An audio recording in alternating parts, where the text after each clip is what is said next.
this incident of soccer violence in Egypt has prompted some headline writers to say, this is not football, this is a war.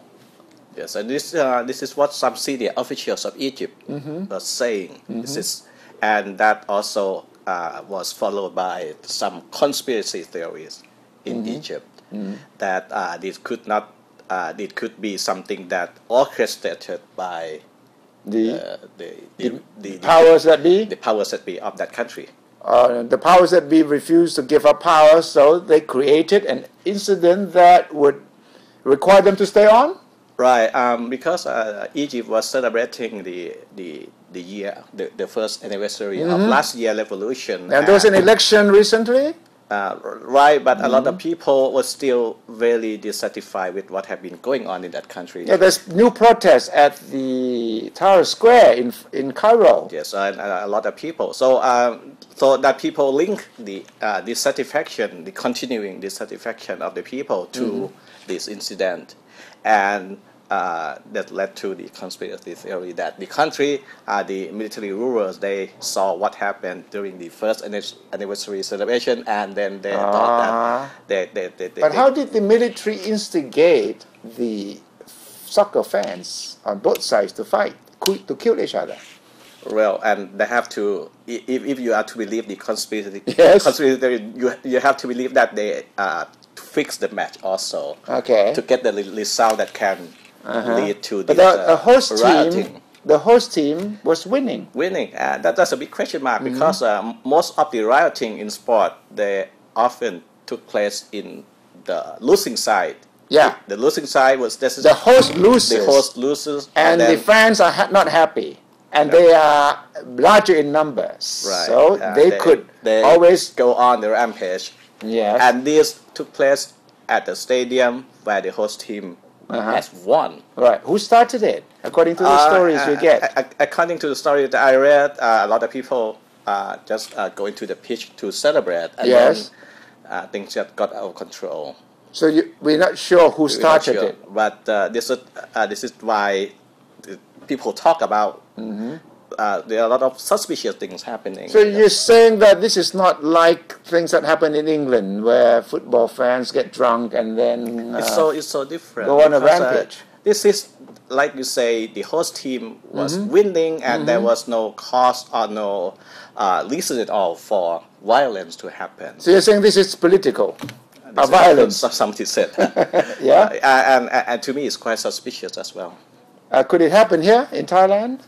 Well, we have talked to the sports desk, and we've seen some striking similarities between the Thai Premier League and the football in Egypt. How?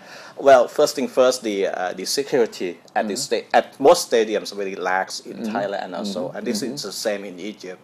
And the second factor is the political instability, and sport and politics in Egypt have become very closely linked together. But they're not as political as here, where we have politicians owning teams. It's even worse here. Yeah. Because we have direct involvement of politicians in sport, in soccer.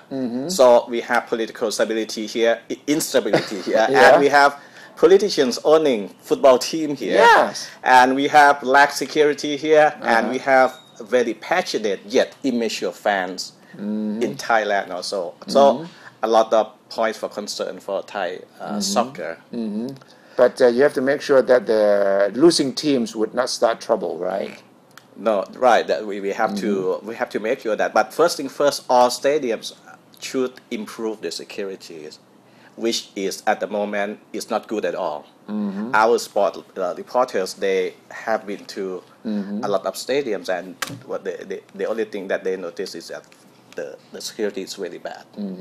So it could happen here, and if it happens here, it could be worse than in Port Said in Egypt. And we have like 5 or 6 incidents last year when the fans crashed, but we got only bruises and not broken legs or broken arms, but things could get worse. Do you usually get people to screen you before you get into a stadium in Thailand, where they in certain circumstances, where they have a specific path for the fans from the other provinces to to go through, and that is good, and that is up to international standard. But it's not enforced all the time. It's not enforced all the time, and then in certain stadiums there are no barriers to separate the fans from the pitch. So it's really easy for people to go into the pitch and celebrate in Thailand. In the Port Said case, I understand that some of the fans had knives. Not Right. guns, but knives. They used also a lot of bricks and stones and knives. But the report that we so far said that most of the people who were killed, they died because of stampede. A lot of people, some people were stabbed or they got injured by stones, but mostly they were injury caused by stampede. So this is a reminder that we should try the best possible not to let this kind of political soccer violence take place or is repeated in Thailand, because if it happens, it could be much, much worse than in Egypt.